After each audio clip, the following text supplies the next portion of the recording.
各位网友，大家好，今天2020年8月12号，星期三，欢迎大家参加王健每日观察直播2的节目。我们今天的题目是美台建交的可能性分析。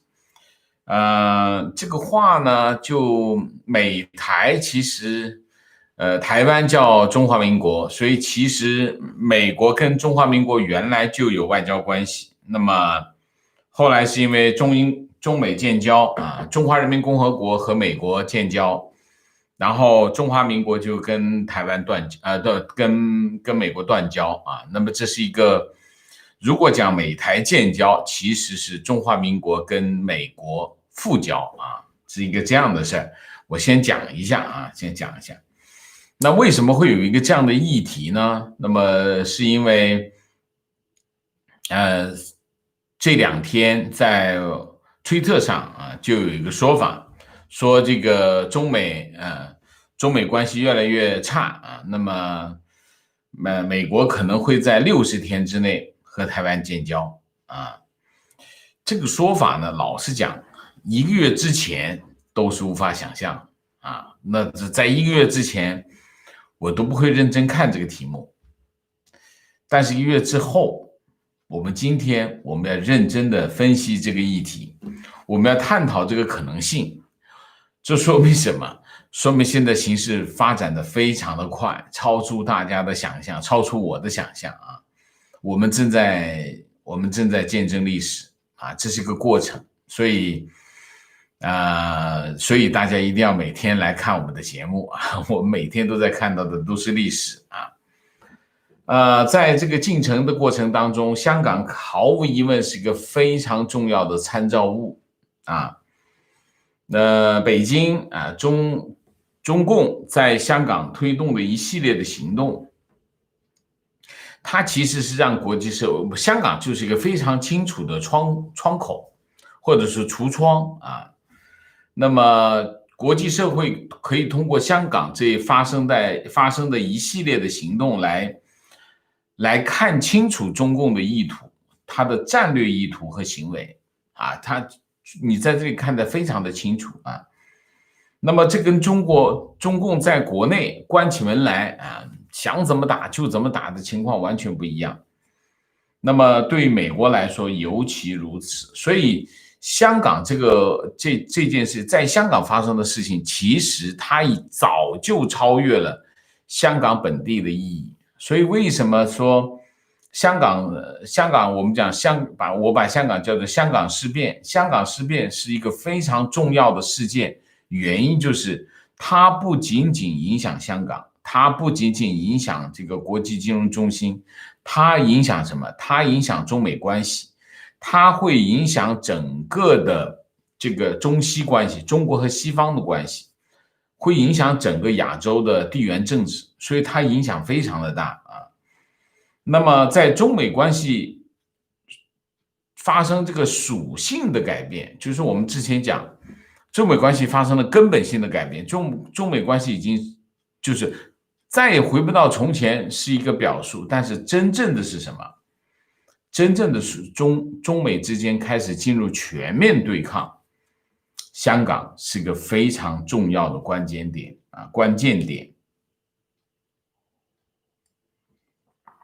那么中美关系现状到底是怎么样我可以一口气举出来5、6、7、8个热点的双方在热点上面主要的热点上发生对抗的热点问题：中美贸易，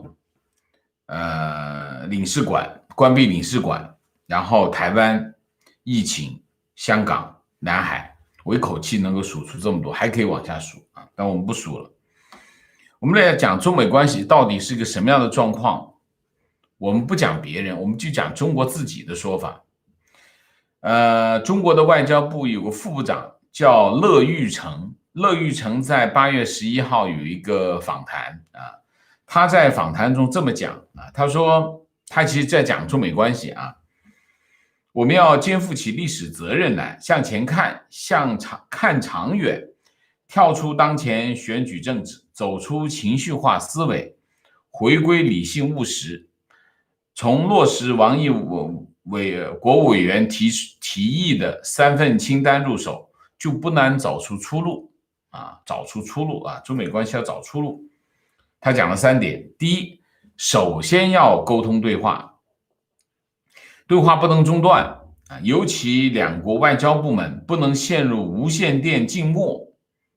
再就是再困难、再复杂的问题，也要拿到桌面上来谈。我本人已经做好了随时与美国同行对话的准备。这是外交部副部长讲的话啊，这可见中美关系已经到了什么地步？到了已经外交部门已经没话说的地步。啊，你看外交部副部长说，我本人已经做好了准备了，来吧，我们来对话吧，已经到了这个地步。这是第一。第二，其次要聚焦合作，抗疫合作是当务之急，人命关天，合作为要。在经贸等务实领域及全球治理、地区热点等问题上，双方还有很多协调合作空间。讲好话吧，我们有很多合作的地方的啊。第三，要管控分歧，两国有分歧是正常的啊，但要以理性和务实的态度来处理分歧，尤其不能人为扩大分歧，更不能制造新的分歧。双方的问题已经够多了，不能再做加法，要想办法做减法。未来几个月十分关键，我们要保持定力，不被各种极端势力左右，牢牢把握两国关系的正确方向，确保不失控、不脱轨。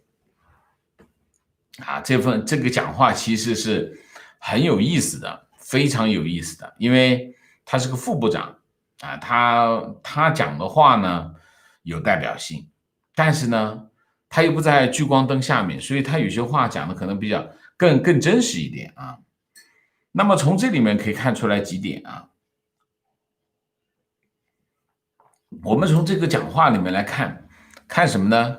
看中国眼中的中美关系是什么情况啊？我们看出4条。第一条，中美关系已经不讲话了，中美两国他们已经不对话了。那你想想看，中美关系是到了一个什么情况？就是他不是说两国关系，他是说两国外交部门专业对话的部门已经都没有话讲了。外交叫什么？叫无线电静默。无线电静默就是你没有发话过来，我也没发话过去啊，这是第一条，就是中美关系很严峻啊。第二条，中国方面有强烈的危机感啊，你可以看从这话可以讲出来这个焦急的心情，这个心情很焦急，有危机感。中美关系在中国看来，中美关系有翻车的风险。这个话已经讲得很那个什么了，这个我们要对话，我们必须要管控分歧，我们的问题已经够多了，不能再多了。什么言下之意是什么？再多我们就得翻车了。这是第二条。第三条，中国还是把中美关系的问题和美国大选联系起来。这选前几个月是关键，就是中国方面还是我们其实在以往中美关系在选前是有一些议题上的热度的，就是在历届的美国总统大选当中中国的议题都是其中一个议题。那么中国的议题也会炒热，但是通常不是核心不是主要议题。那么和这次的议题和这次的情况非常不同非常的不同。但是中国仍然套用以前的路子，就觉得中美关系不好，跟选战有关系，是因为有选战，所以双方都在找中国议题来拉选票。那是中国仍然是维持这种思维这是第三个。第四个，中国还是认为能够用利益能够把美国引诱到常态上来，所以讲来讲去都是我们还是有很多利益的，我们还是有好处的，跟我一起玩有利益的，能挣钱有好处，能得实利其实还是在用这个利益来说服美方大概就是中国大概你从这个讲话能够看出来中方的这个看法大体上是这4个方面。那这个讲话呢，反映出中国的有2个基本的误判。第一个误判是什么？就是中美关系出现了一个属性上的改变，是源自于大选，这是不对的，这个看法是不对的。大选是什么？大选是议题的放大器啊，但不是原因。中美关系出现了一个属性的改变，中美关系进行全面发展到现在的全面对抗，不是因为大选，是因为中美关系本身就出了状况啊，这是第一个，它是结果，不是原因啊，因果倒置，这个因果倒置啊，这是第一条。第二条，美国把中国当作战略威胁，如果他把你当作战略威胁，他把你当作他是安全的隐患，你会影响会威胁他的美国安全，那怎么可能利诱呢？安全是个系数，安全如果没有安全系数，你再多的利益乘以0，那还是0。所以对美国来说，从战略的角度来说，那是不可能利诱的。他要消除的是安全威胁啊！你说我给你好处，我给你钱，我给你做生意，我给你买单，那解决不了问题。所以这个是有2个中国方面对中美关系的交恶有2个基本的误判，而这2个基本的误判源自于过去对中美关系的这种惯性思维，这种惯性思维导致的它会出现这2个误判。因为为什么？因为用这2个方法能够判断以往就是以往就是只要我开放市场，美国人就来了，你看弄好处吧，好处就能，只要有好处他就上钩，基本上是这么想法。那是因为什么？因为美国没有把中国当作安全威胁，当它变成一个安全威胁的时候，那你是不可能利诱的。这是2个基本误判。但是有一个判断是正确的，什么判断？中美关系有翻车的危险，这个判断是对的啊，这个判断是非常正确的啊。那么从为什么中美关系有翻车的风险？我们之前看到啊，就是说中美之间有很多冲突热点，但是你会发现没有，很多冲突热点发展到一定的程度的时候，它就会停下来，它没有往前走。你比如说南海议题，你看，这个美国派两艘航母去南海这个演习，解放军就回去了，然后这个议题就没有继续往下走啊。有很多议题都是这样啊，很多议题就是这样。但是是不是中美关系就没问题呢？或者说中美关系到底现在是个什么样的情况？其中有一个表现我们可以看出来，什么表现？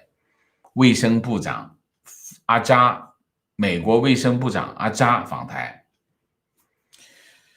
这个虽然说在此之前Clinton 也好，布什也好，都有部长级官员去台湾访问，但是跟这次不一样啊。以前这些部长访问，一个是低调，第二个谈事儿，这次不是，这次不是释放信号，这是你可以看阿扎去台湾访问，它更像的是一个进程。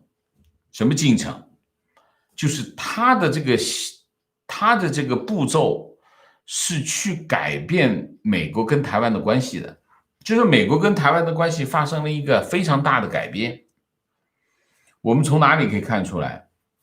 我们从今天蔡英文总统有个讲话啊，他在哪讲话？他在美国智库叫 Hudson 就是说 Hudson Institute 啊，这个 Hudson Institute 是美国的一个智库啊，他做了一个视频讲话啊，这视频讲话的题目叫什么呢？叫保卫台湾作为印太区域自由的堡垒。他这里面有几句话我觉得很重要啊，大家可以听一下啊。蔡英文总统是这么说，他说我为美台关系前所未有的紧密感到自豪，这是第一个啊。总体而言，我们共享高度互信和共同战略构思，关于我们如何共同保护和维护自由开放的印太地区。在我的第二个任期，我会继续与美国合作，我的首要任务是建立我们在该地区结构性的安全关系，不一样了吧？安全关系我相信我们对该地区挑战的共同认识超越政治和党派，通过更加坦率和稳健的政策层面对话，我们希望就如何维持台湾海峡两岸和平达成更多共识。这是第一个，就首要任务是建立这个结构性的安全关系这是第一个。第二个，过去几个月，人们注意到美台联系与供应链安全的重要性。我的第二个目标是与美国开始就自由贸易协定进行商讨第三，与美国合作强化与其他思路相似的民主国家的关系。台湾注意到美国在欧盟、亚洲和非洲为提高各国对独裁政治带来挑战的认识所做出的努力，各国能采取一个初步行动，是表达对台湾加入国际组织的支持这个讲话很重要它透露出来什么情况呢？它首先呢，蔡英文的讲话表明美台关系已经进入了一个新的阶段。这个阶段呢，说明美国和台湾开始发展基于3个层面的关系。第一个是安全，第二个是经贸，第三是国际关系。这3个层面的实质性的关系那么这个关系就超越了什么？超越了原有隶属于中美关系的这个属性。我们之前讲过这个美国、中国大陆、台湾这三边是一个三角关系三角关系。那么当然最重要的是中美关系中美关系最重要，中美关系决定了另外2个关系的属性或者是2个关系的走向，所以中美关系最重要但是在这个三角关系当中，最实质性的关系是什么？是两岸关系。为什么？对于中国大陆来说，两岸关系虽然中美关系比两岸关系重要，但是两岸关系是中国的核心利益，就是说两岸关系是两岸的核心利益，这是第二个，就是所以两岸关系最实质，但是最不起眼的是美台关系美台关系。美国呢，在此之前，美国有一个内部规则就跟台湾保持官方接触呢，都很谨慎很谨慎。比如说这个内部规则有一个，就是双方沟通都通过什么呢？美国在台协会进行沟通，叫台湾就叫当局美国官员不会在他的办公室见这个台湾的代表等等。为什么？你看美台关系最低调，最不起眼原因是什么？原因是有几个。第一个，美国需要中国大陆作为战略盟友，这是最核心的问题最核心的问题就是美国需要中国大陆这个战略盟友，这是第一个。第二个，美国同时又需要台湾作为第一岛链，对大陆进行战略约束的一个盟友。所以其实美国既需要大陆，也需要台湾但是大陆更重要。所以呢，美国不希望两岸发生军事冲突，因为一发生军事冲突，美国等于卷到这里面去。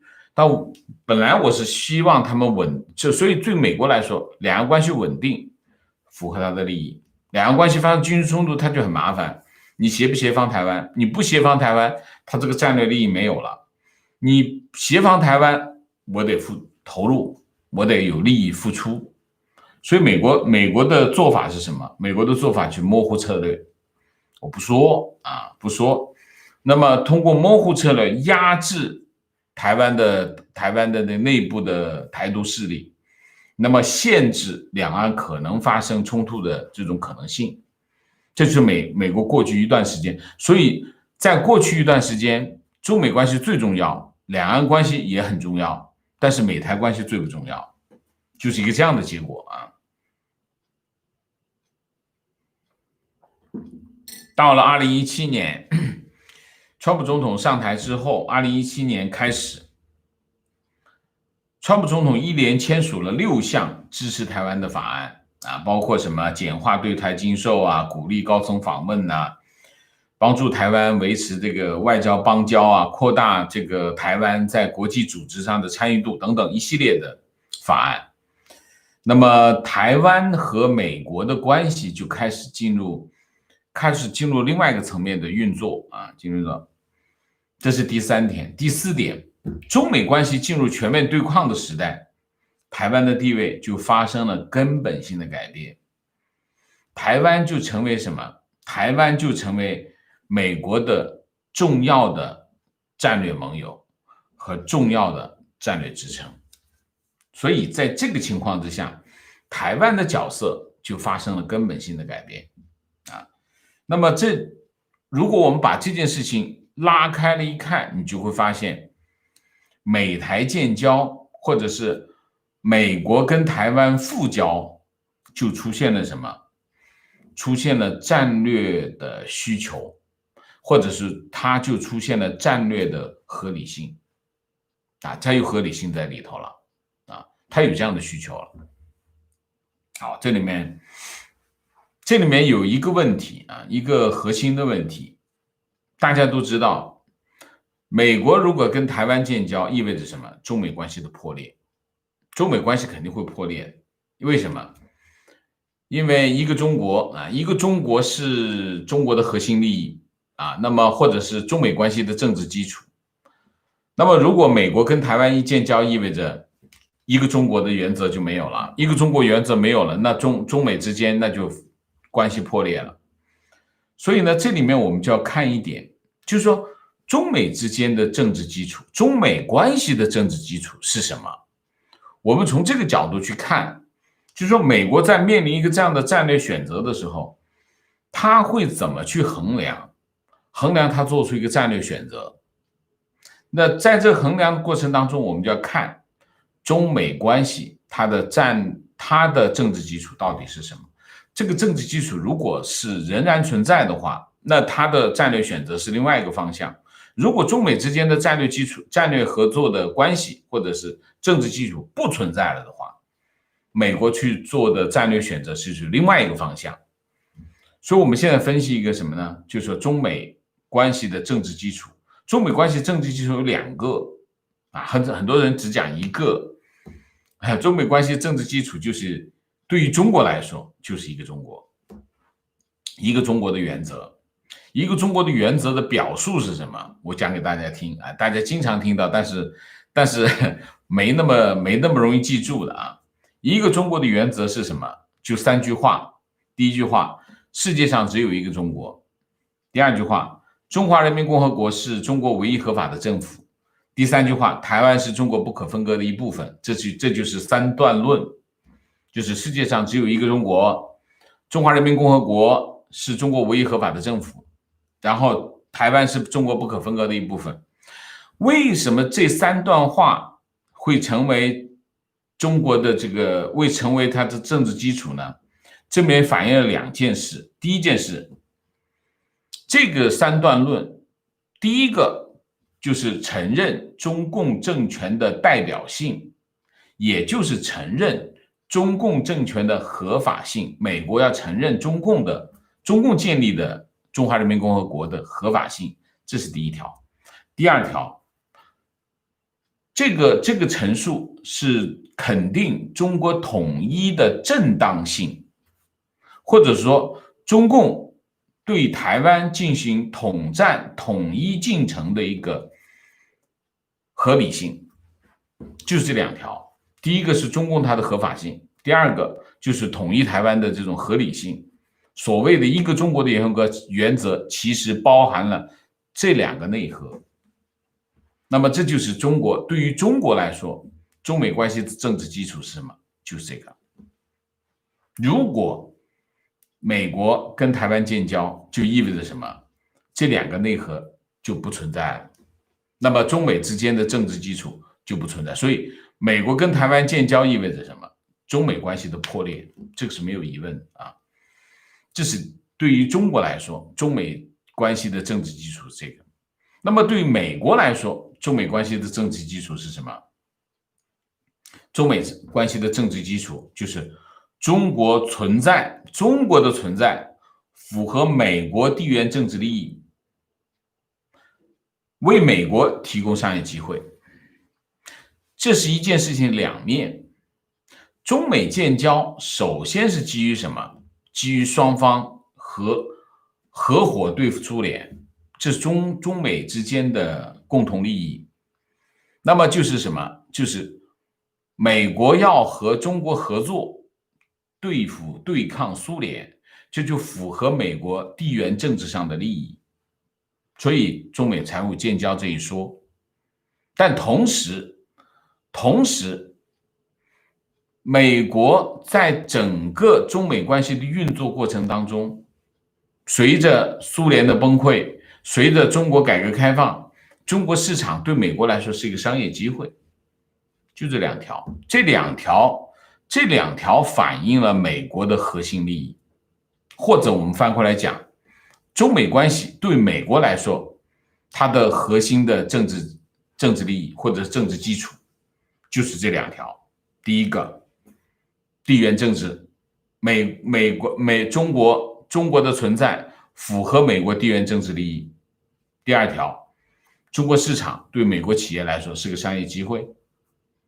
那这两个方向是我们讲政治基础，对美国来说政治基础就这两个方向。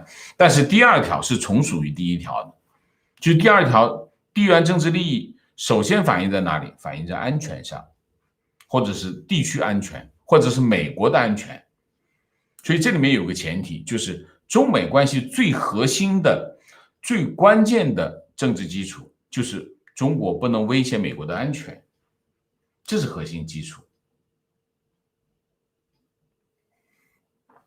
好了，形势开始发生变化了。形势发生什么变化？首先，苏联崩溃之后，美国开始重新审视它的全球战略。那么到了中国慢慢的开始兴起的时候，中国讲和平崛起。所谓和平崛起是什么？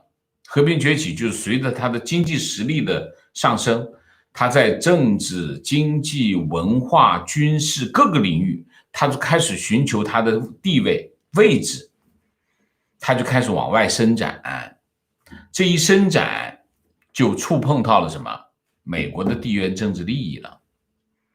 当它触碰到美国的地缘政治利益的时候，美国就开始重新判断中国的战略意图，你到底想干嘛？原来我们之间有合作，你跟我讲得很清楚，咱们一块对付苏联，苏联崩溃了，那你也讲得很清楚，你要改革开放，我支持你啊，发展经济，不搞社会主义，不搞共产主义，不输出革命，这是中国对美国的承诺。哎，这一看不对呀，你南海又修岛礁，又搞一带一路，又搞这叫什么？这个各种各样的渗透，然后你在国内又开始进行大规模的政治运动，又开始讲你的初心，搞你的社会主义，又开始搞这个国有经济，国营企业开始又上来。如果你全部搞国有经济在主导，那我的企业跑到那里做什么生意呢？如果你开始建立全面的地缘政治的利益，你开始威胁我的安全，这个时候美国的判断就认为中国的战略意图并不是和平崛起，你是要威胁我，要替代我，要把我干掉，那你就是什么？你就是威胁，你就是安全，威胁我的安全。那么这个时候就出现了什么？我们就讲，对美国来说，安全的威胁是最大的威胁，没有安全，所有的一切都是零。所以中美之间的政治基础，原来讲一个中国，这边是一个中国，对美国来说是安全威胁。当他发现中国的战略意图对他产生了威胁，对他的安全产生了威胁的时候，那么中美之间的政治基础就不存在了。这就是出现什么？那么这才会出现什么？中美之间的这种对抗。当他要消除这个安全威胁的时候，他就采取各个领域采取防守甚至进攻的态势。所以我们刚才讲，我们昨天前天我们这2天我们一直在讲国务卿蓬佩奥的这个清洁网络运动啊，清洁网络计划。这个计划其实用意深远啊，用意深远。我们回头会找个机会会再讲这个题目，大家一定要重视啊，一定要重视这个题目啊。那么中美之间这个对抗就出现了新的格局，从地缘政治到军事，到科技，到文化，到意识形态就开始进行，包括香港，包括台湾各种议题就全面开始展开。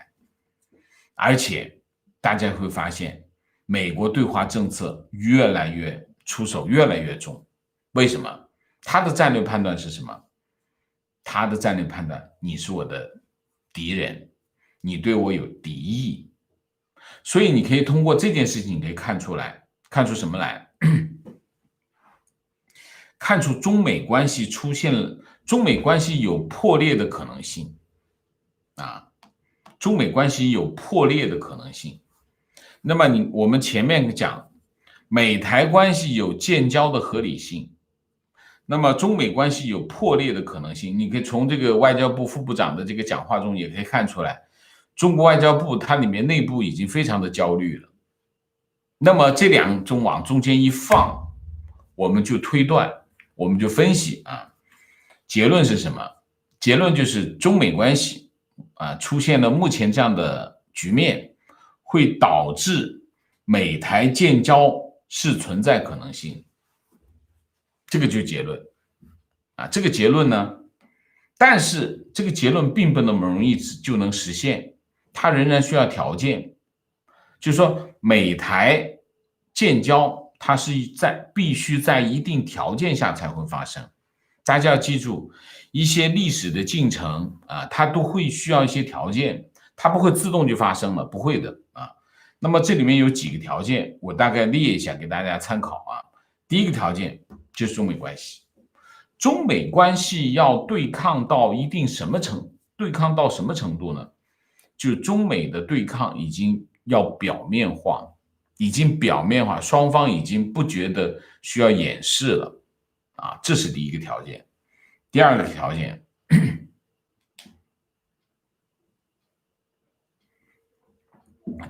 件，中美之间的这个对抗已经失去了，大部分的对抗都已经失去了缓冲地带。就是大家要知道很多，我们举个香港的例子啊，香港作为一个例子来分析，你可以看到哈，香港发展到今天这个地步，中美在香港的角力已经没有过渡地带了，就直接对了，直接杠上。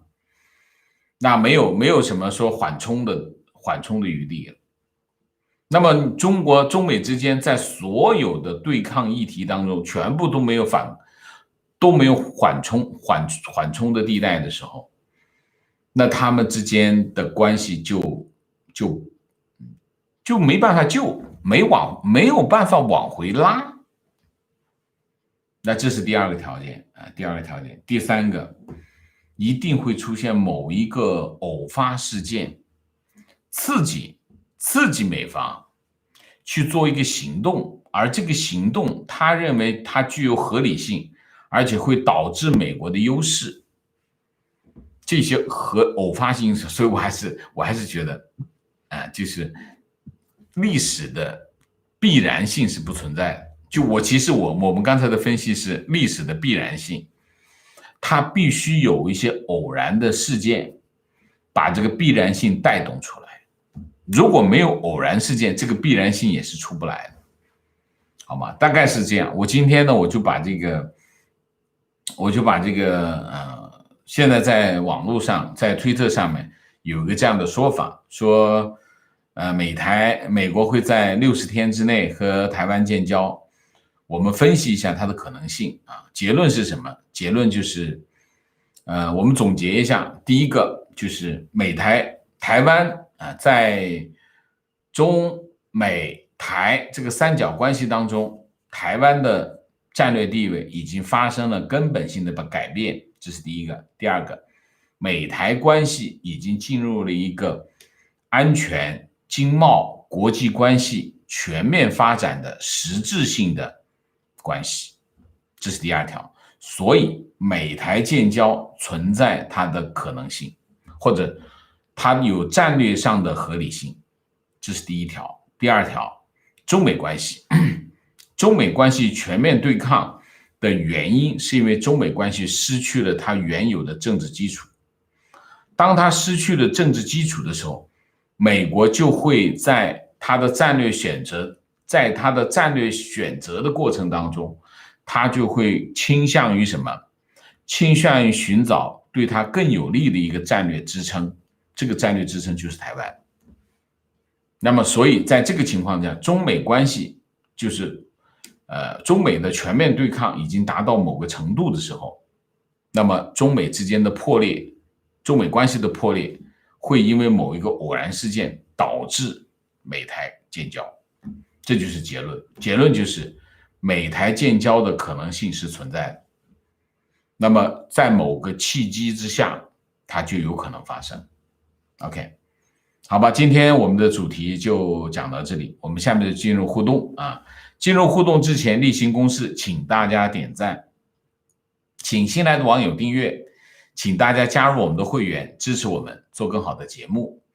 我们进入互动之后呢，请大家不要聊天啊，为了提高我们的沟通效率，3个情况、问题、观点，好吗？点赞哦，谢谢。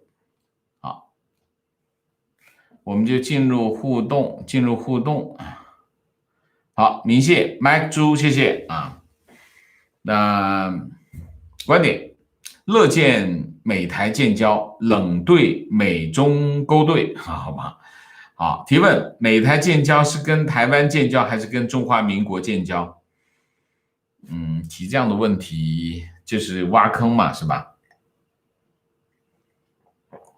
台湾现在只有一个政府，就是中华民国政府，所以美台建交肯定是美利坚合众国和中华民国建交，一定是这样吗？是不是？观点：美台复交真正的推手恰恰是中共和习近平，正是因为强推香港国安法，结束香港的一国两制，成为中美关系改变的标志。美台复交真正的OK， 好。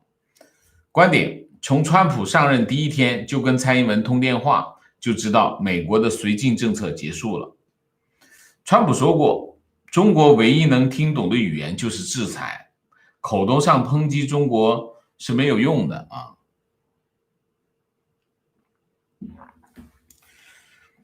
中共的底线就是政权观点中共的底线是政权，即使美国承认台湾，中共也是抗议，实力不允许做动作。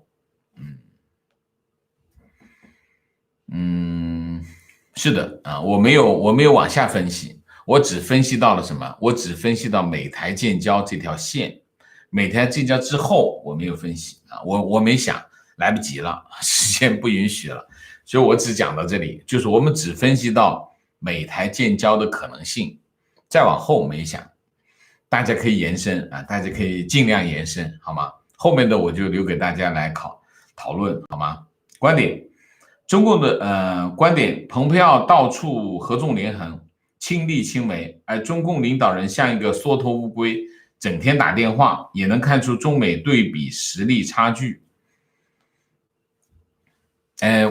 我有一种感觉哈，就是自从疫情到现在，你可以看到哈，习近平这个团队呢，基本上我觉得现在处于一个又看不见人又看不见车的这个情况，就感觉这个国家好像没有人，除了习近平以外，其他李克强偶尔看见一下，其他没有人，完全没有人。你在这个报纸上看不见副总理啊，偶尔看见一下韩正啊，然后看不见部长，谁都看不见，基本上就看见习近平。习近平又啥也没干，偶尔出去走走，然后打电话，啥都没有，然后做出指示啊，这个国家就没有，就这个国家有点像这个无人驾驶，就像无人驾驶的状态啊，所以习近平跟蓬佩奥那真没法比啊。观点：中国可以同时承认韩国和朝鲜，美国也可以同时承认中国大陆和台湾。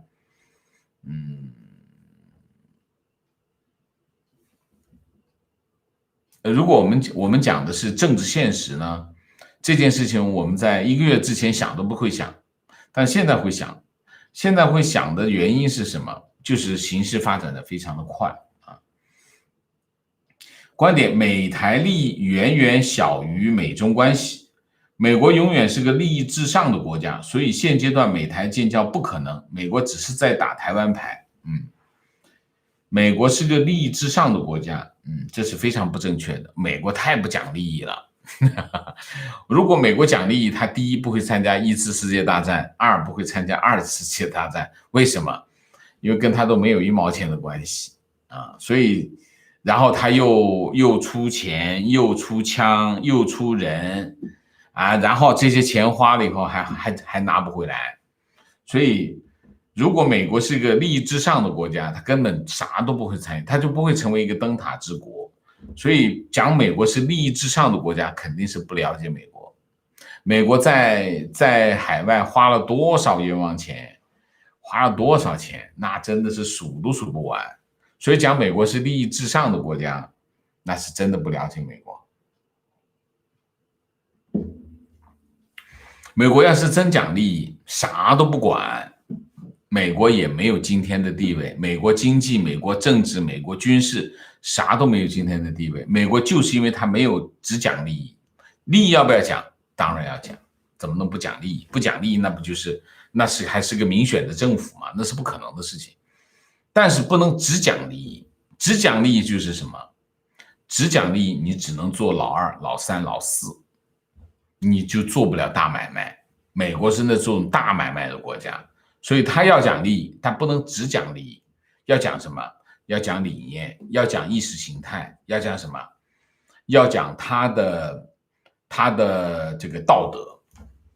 你讲了这些，你就成为一个什么？你就会成为大家的领袖，你才有可能成为大家的领袖。你成为大家领袖，你才有更重要的利益，你才能得到更多的利益，更全面的利益。所以。只讲利益，拿不到更多的利益啊！观点：台湾目前不可能愿意有很大的动作。明显，如果拜登成功，会和中国修复关系；如果取消所有关税，现在和美国建交会承受非常大的风险。如果川普连任是可以考虑的。同理，欧盟在大选前也只会观望，不会有大动作。OK。提问：我比较好奇，美台真的建交的话，中国会不会自己宣布断交，还是维持邦交？这个是个好议题，大家可以讨论一下啊。观点：美国取消北京大使馆徽标上的中国2字，只留驻华大使馆和北京。那么驻华大使馆里的华是谁代表？全世界有2个，一个是台湾自称的中华民国，一个是大陆的中华人民共和国。美国的隐喻明显了，美国在北京大使馆到底是哪个华？外界自己猜了，这招在真正触碰大陆的底线。台湾问题，我昨天解释过，我觉得它是昨天我解读过，那么昨天的美国国务院也做过解释啊，就是它是这个徽标的全球徽标的统一的调整啊，调整全部都把国别取消，只放当地的名字，所以我不认为它有什么含义，因为什么？它没必要，它没必要，没必要在这个小事情上去搞这种小动作，搞这种小动作干什么？你和美国和中美关系这种大议题来说，这种小动作做来干啥？弄巧成拙怎么办？而且他为什么要在这上面做文章？他美国根本不需要在这种问题上做文章嘛？他傻呀，根本不需要嘛。他真的要跟台湾建交，他直接就跟台湾建交好了，他都不用理你，对吗？你想怎么样嘛？你现在退一万步来讲，我们就说把这个议题讲一下。美国明天，美国宣布跟台湾建交，第一个有网友说啊，跟这个时候跟建交没有好处，怎么会没好处？台湾不高兴的一蹦三个高，是不是？所以美国宣布跟台湾建交，台湾一定会建交，这没有疑问。这是第一个，难道还想打仗吗？这不可能的事情。中国也没什么办法。你从政治上来讲，你现在失去了牵制他的力量，你失去了牵制他的力量，他跟台湾建交，你一点办法都没有。他根本不需要去改个徽标，做个这样的动作来先告诉你一下，他为什么要先告诉你一下？根本没有这个必要嘛，是不是？大家想一下，对吗？所以我认为这个徽标的这个重新设计中间没有什么可以深入解读的东西，没有。美国不是一个这样的国家，他也不需要做这样的动作，对吧？你说呢？观点：中国如果受不了美台建交，可以跟美国断交，然后美国可以假意挽留一下，这就走了，不送啊？好吧。我还真没想啊，如果美国跟台湾建交，那意味着什么？意味着中美关系的破裂。但是如果中国要是跟美国断交，意味着什么？意味着它就被隔离了。所以如果从现实的角度来说，美国跟台湾建交，中国不会选择断交，因为选择了断交意味着什么？意味着它和这个世界上一大半的国家都会失去它的关系。所以我觉得很有可能是中国不断交，那么美国就这边跟台湾交往，这边跟中国交往，然后就这个两岸的统一的进程一下子就变得遥不可及了，对吗？因为美国就承认台湾是一个主权独立的国家，如果美国承认台湾是个主权独立的国家，而中国又不和他断交的话，等于中国也在承认台湾是主权独立的国家。这个后果很严重，可能还是要断交。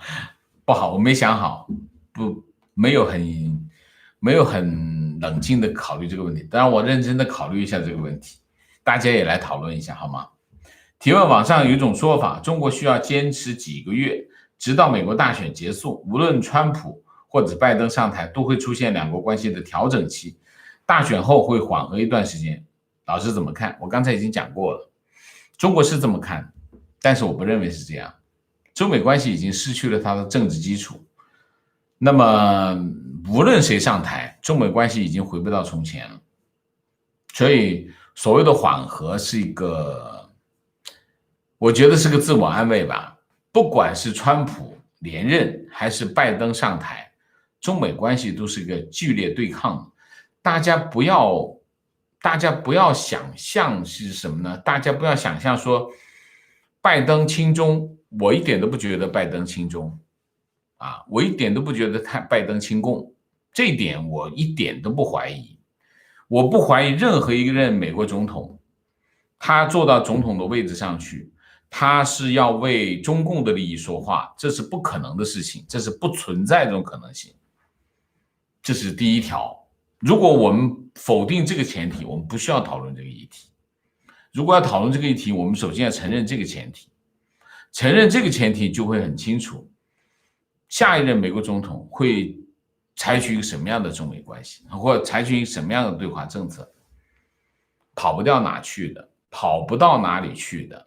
就算是说拜登身边有一些他的这个助手，他是跟中国关系很好的这些助手，我觉得也是不可能改变这个潮流的。大家不要忘记了，我们之前讲过，我也讲过啊，川普总统的这个对华政策的影响，川普总统的对华政策的三股势力啊，这三股势力不仅仅是我讲的是他身边的这些助手，或者是白宫的团队，不是的。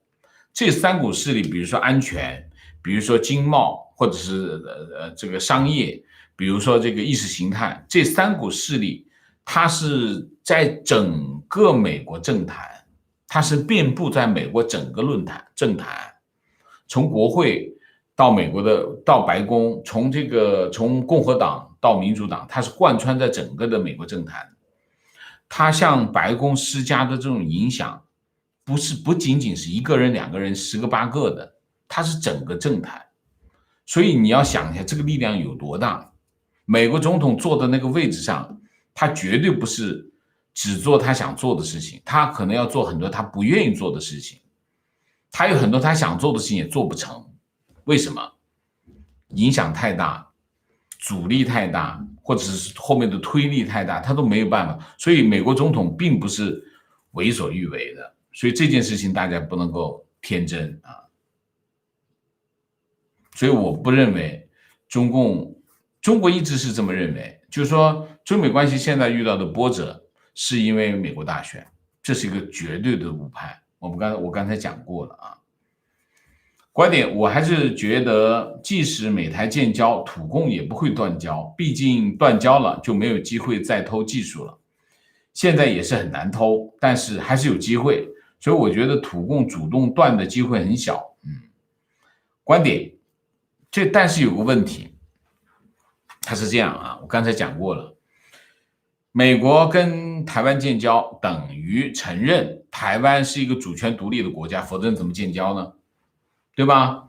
那么，所以美国承认台湾是个主权独立的国家，就是中华民国在台湾，就是两国论是成立的。那么，如果美国跟台湾建交，中国不跟美国断交，意味着什么？意味着美国认可台湾，美国承认台湾主权独立。那也就是说，这就反过来也证明中国间接的承认台湾主权独立，这是一个这样的事情。如果是这样的事情，那中共在政治上会有风险，非常巨大的政治风险，或者说我们说中共就有可能成为一个历史罪人，因为他承认台湾独立了。所以这个坎儿有点过不下去，我觉得有点难啊。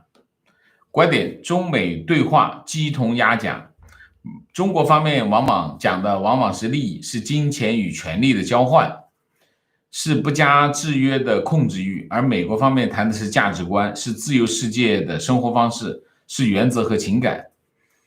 美国方面当然要谈意识形态，但是我觉得最重要的，美国还是要判断中国的战略意图，它对我有没有安全威胁？如果有安全威胁，那就是敌意，这就是。所以中美对话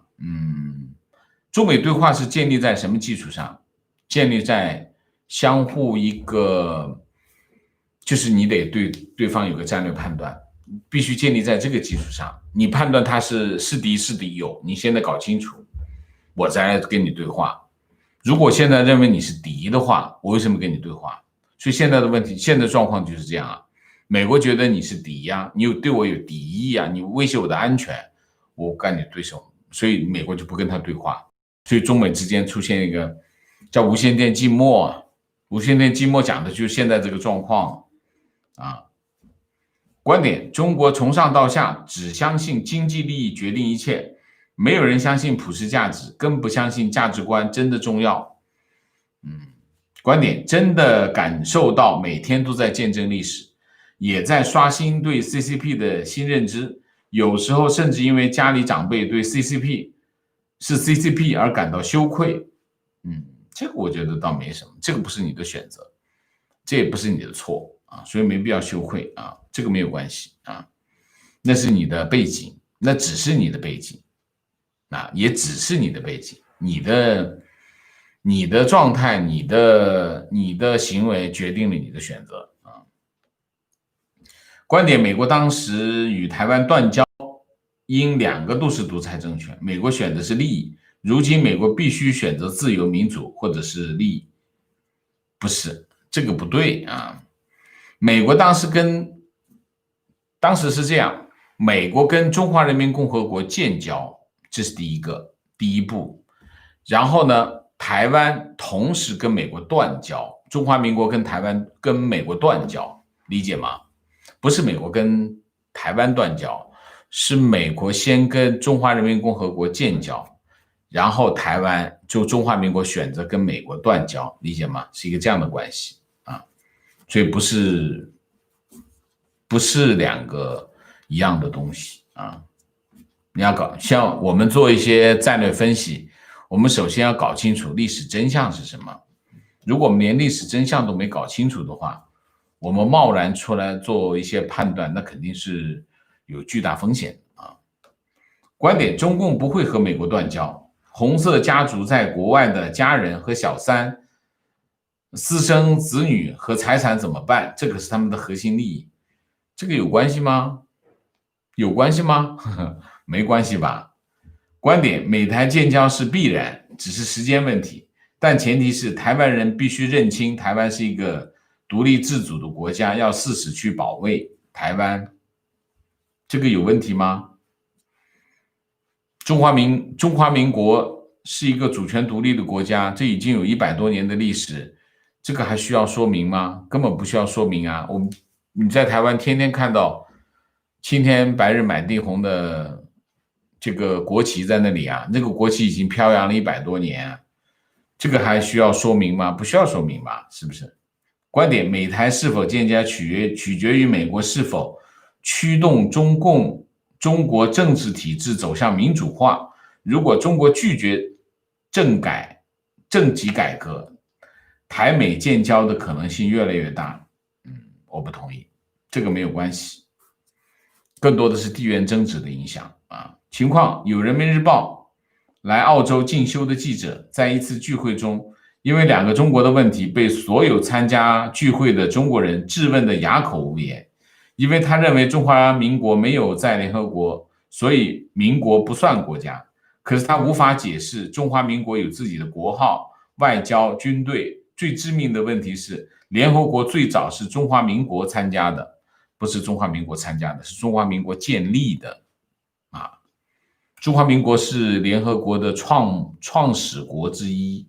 大陆没有进入联合国，不代表中华人民共和国不存在。同理，中华民国不在联合国依然存在，是这样的道理。那如果你说中华民国不在联合国，它不是一个国家，那在1974年之前，中华人民共和国也不在联合国，那你算不算一个国家呢？对吗？是不是？所以这个逻辑是不通的啊。王老师好，观点：美帝手里的大牌好多，却没有打出来，却温和的制裁，为什么？等着被激怒，就像2战时参战一样吗？担心他们只说不做，现在的动作完全可以激烈些。说得对，是他们可以激烈一些，但是美国是个大国，世界上最强大的国家，那么他不能够滥用他的资源啊！如果他滥用他面对的是全世界啊，因为他是最大的国家，最强大的国家，所以他要珍惜他的资源。这是第一个。第二个，中国是世界上第二大的经济体，也不是那么说一革职就死了，所以美国要选择跟中国进行全面对抗，它不能够轻率行事，所以也要研究到位才行。所以我觉得关键是看什么？关键不是看川普政府采取了哪些行动，不是的，采取行动很重要，光喊口号不行，你不能把人骂死，骂不死的，这是第一条。第二条，你关键要看的是什么？川普政府的意图，他到底意图在哪里？所以我为什么经常我隔一段时间我就要分析一下白宫，就是川普政府的对华政策，就要分析分析他的对华政策原因是什么？其实不是仅仅是讲他才会采取哪些行动，不是的，其实还是关键要分析他的意图。谁的意图？川普的意图。川普对华政策的意图到底是什么？如果他是选择全面对抗的话，其实这个进程快慢不重要，重要的是什么？重要的还是这个决心、意图，这是最重要的 intention。观点：今天收到川普大选的调查表，上面列举了川普的竞选政策，其中一个就是川普政府要让中国在疫情冠状病毒流行中的欺骗与隐瞒承担责任，非常好。观点：中共外交部还是以利诱的方法，希望与美国重新建立对话，不是误判，是老狗学不会新把戏。中共的政治统治手段一直就是这样。OK。问题：王老师好，听节目大半年，也是您的学员，跟您学到很多东西，尤其是看待问题、分析问题的方法。今天第一次提问，希望您能看到，您在节目中多次提到中国社保的隐患，上一节目也提到，感觉您对社保有很深刻的认识，但总觉得还是能够更深入的和大家谈谈这个问题。我的问题是，您能否针对社保做一期专题，把您对社保的分析看法充分的分享给大家。第一，我曾经做过3个讲社保的专题，3个啊。那么请这位网友呢先去搜一下我们的视频，就是搜索社保，应该能够搜出来啊。那这是第一个，你可以去看一下我们之前做过的，我印象中是有3个啊，至少有3个专题，这是第一个。第二个，社保非常重要啊，社保关系到千家万户，关系到无数人的晚年的生活，所以我会就着在不同的时期，就着当时的最新的情况来做这个专题，这个没有任何问题啊，这是我非常关注的议题啊。观点：那天听小英总统回应谭德赛的歧视论，他说台湾懂得被歧视和孤立的滋味，这话让人觉得很酸楚。不过一切都过去了，台湾会越来越好，非常正确。观点：推荐大家课后去听一下昨天小英总统在哈德逊研究所的演讲，有中文字幕，有对香港的公开支持，有对华人不适合民主的驳斥。大家可以想象，台湾这个小小华人社会民主化的领袖是如此，如果中国民主化，必然有更精彩的人才出现。是的。观点：美台建交的可能性不大，美国努力使台湾加入一些国际组织或者地区性组织可能性倒是存在，因为中美关系还没有到破裂的程度。是的，就是中美关系必须对抗已经表面化，我刚才讲的3个条件啊，但是中美关系美台建交的可能性是存在的啊，是存在的啊。一旦条件成熟，就是某个事件啪引发了，它就可能发生啊。提问：王生问一个今天话题无关的问题，它困扰了我很久。公务员也好，普通民众也好，收入明显在下降，但同时物价却在不停的上涨，总感觉这里有什么不对劲的地方，但又说不出来，请指教。还有，这种态势发展下去，经济到底会变成什么样子？这里面的问题是什么？这里面的问题就是非常经典的经济衰退的情况，就是大家的收入在下降的原因是因为经济在衰退啊。经济衰退有2个或3个原因，大的原因，第一个疫情的冲击，第二个周期性的因素，第3个结构性的因素。周期性的因素是什么？周期性的因素就是从2018年开始，中国经济开始进入什么呢？进入存量时代，就是高增长时期，就是我们讲增量时代已经结束了，到2018年就是已经结束了。什么意思？我举个例子，由 A 到 B 这2点之间以前是没有高速公路的，这就是以前的增量时代。那我们就修一条高速公路，需求很大，经济增长了，对吧？这就是增量时代。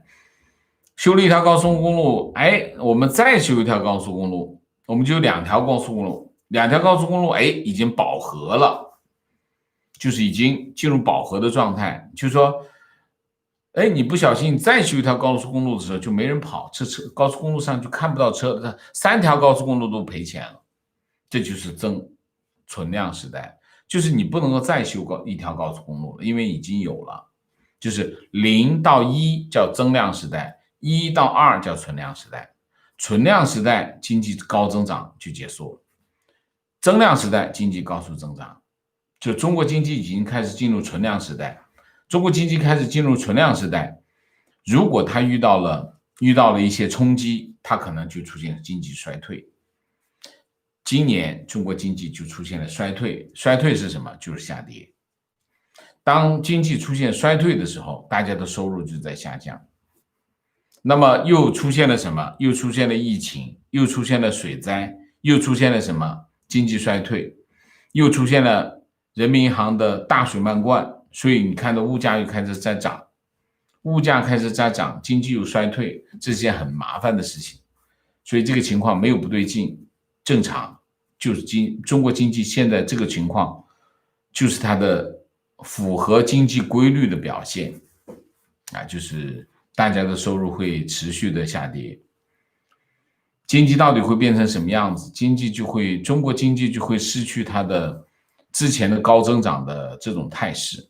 就是说，我们想10年前的这种，再往前推10年、20年，中国高增长的时代就结束了，就别指望啊。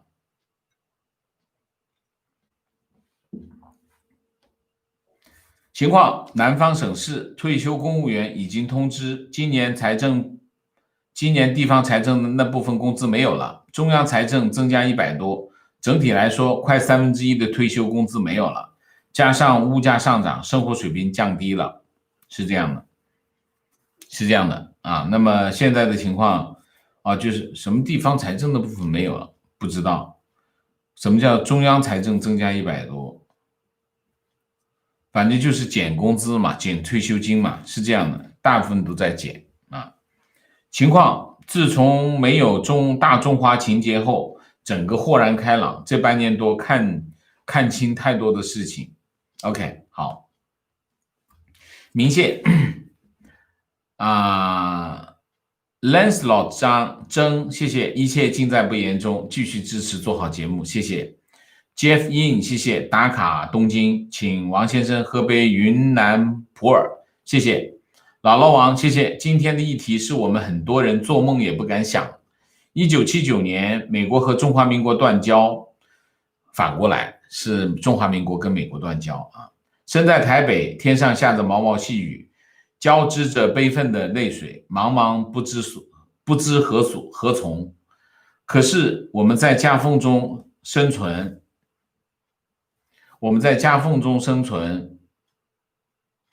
走过来，停下来。今天我们更务实，不奢望，不仰仗。2300万人民要的是国泰民安、民主自由，珍惜我们拥有的，非常正确。Dick 陈，谢谢。情况：蓬佩奥在捷克议会上的演说非常棒，建议网友去看。闪电233，谢谢。深夜直播辛苦了，请王老师喝一杯小咖啡，谢谢。